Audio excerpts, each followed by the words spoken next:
Department of Defense accidentally or purposefully, they deleted a page on Jackie Robinson that was on the Department of Defense website.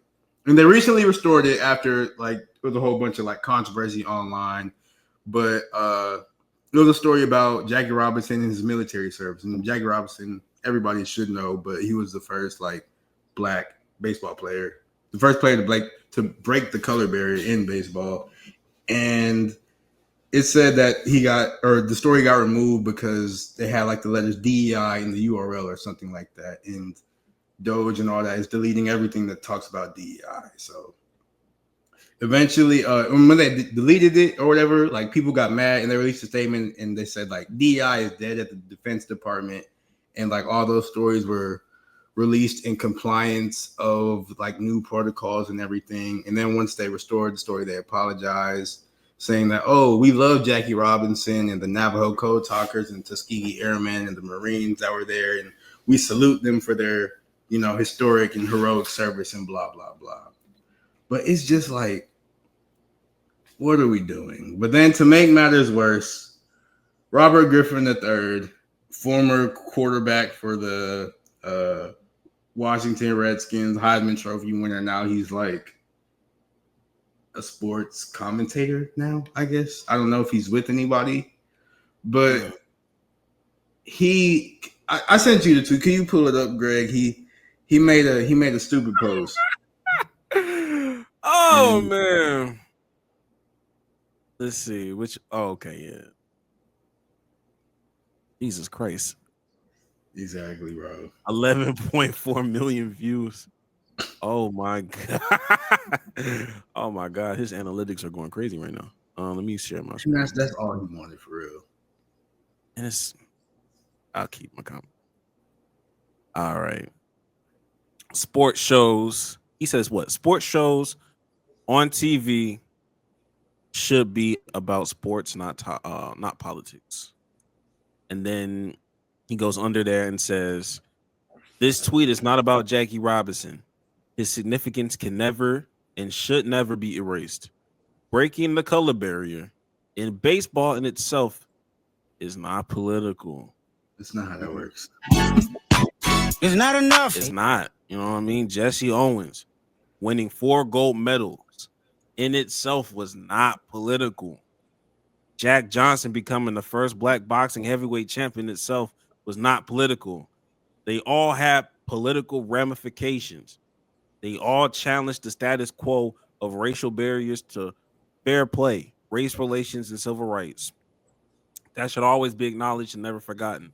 They shouldn't be used as an excuse to push political agendas on sports shows on national television to an audience there to consume sports content.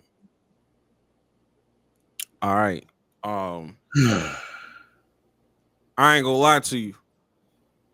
I saw this tweet.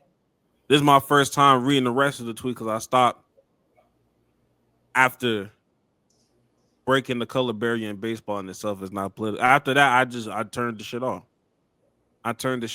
And after that, I turned to this brother right here. Every day, this nigga keep proving me right.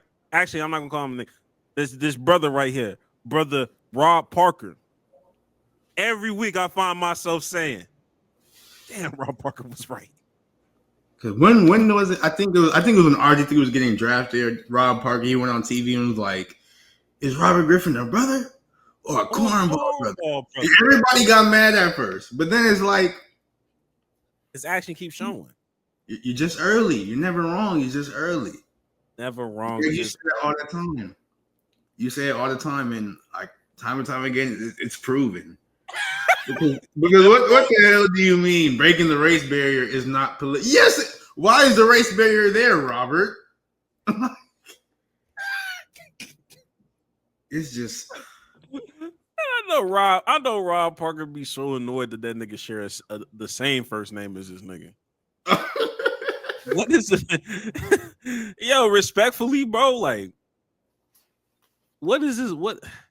I think a lot of people, when I see certain things like this, the first thing people say all the time they'll say things like, "Man, like this CTE is something serious."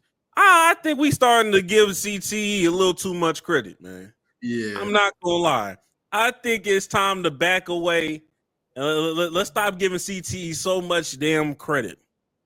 Maybe these You niggas save those things for other people like Herschel Walker. You see those physical ramifications. You save it for those leather helmet people. That's a valid excuse.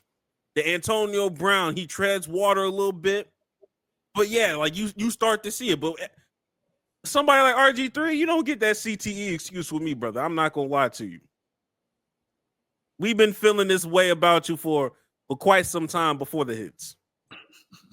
The verdict's been out on you before the hits. Now, this is a podcast for casuals, and I do want to be a little like I want to give like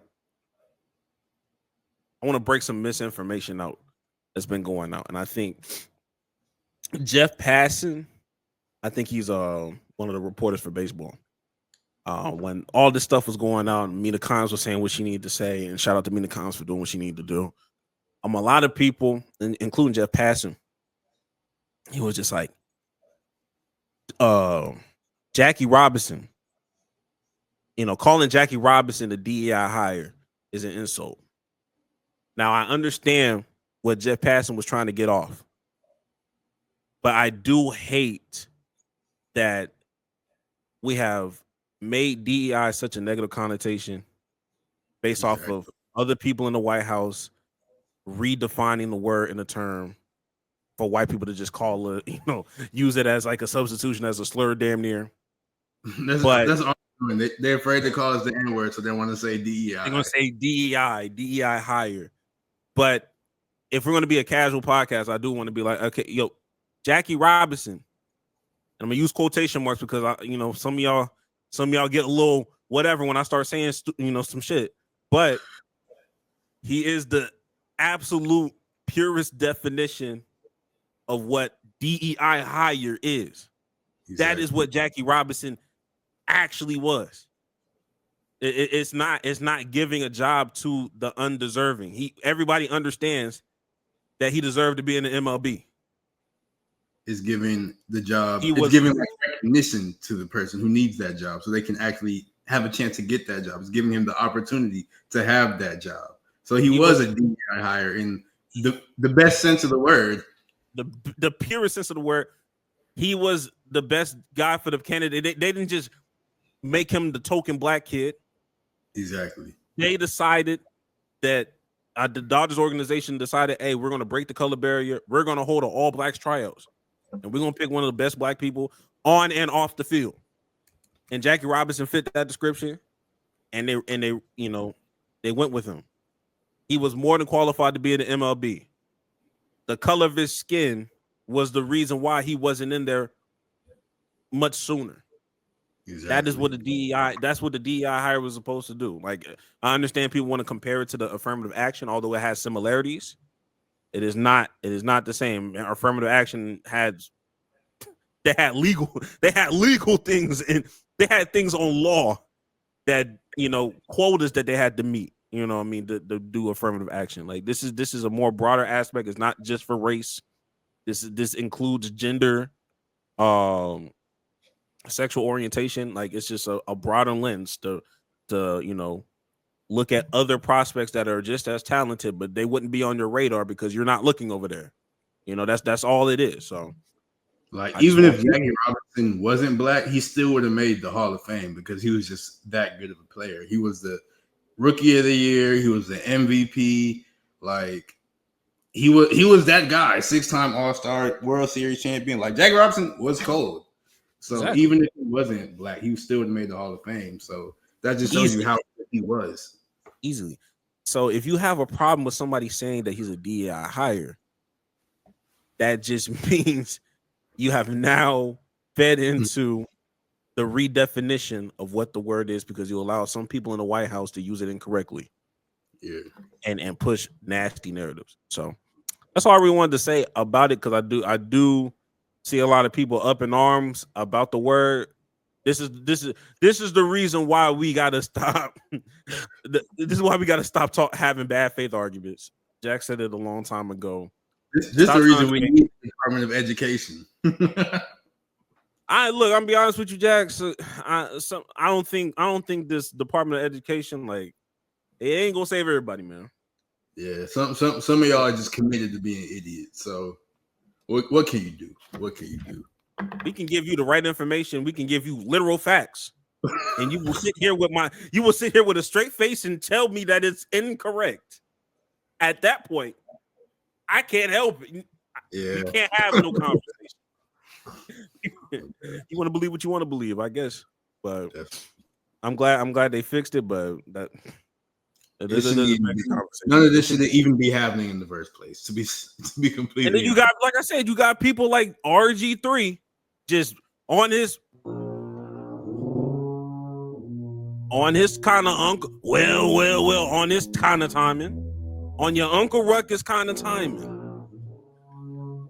It's disgusting. They said RG3 stand for Ruckus Griffin III. And are they wrong?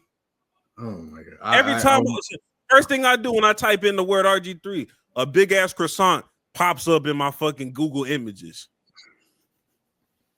You going viral for the wrong reasons. Yeah, he just want the engagement though, which is crazy at his big age. Made all the money he done made, but it is what it is though. Yeah, it shouldn't be what it is, but it is what it is, man. We can't save niggas like him, man. Nah, you just gotta let them go. You gotta treat them niggas like Kanye, man. You gotta let them niggas just. Don't even talk, man. Don't even bring up that nigga. Don't even bring up him, bro.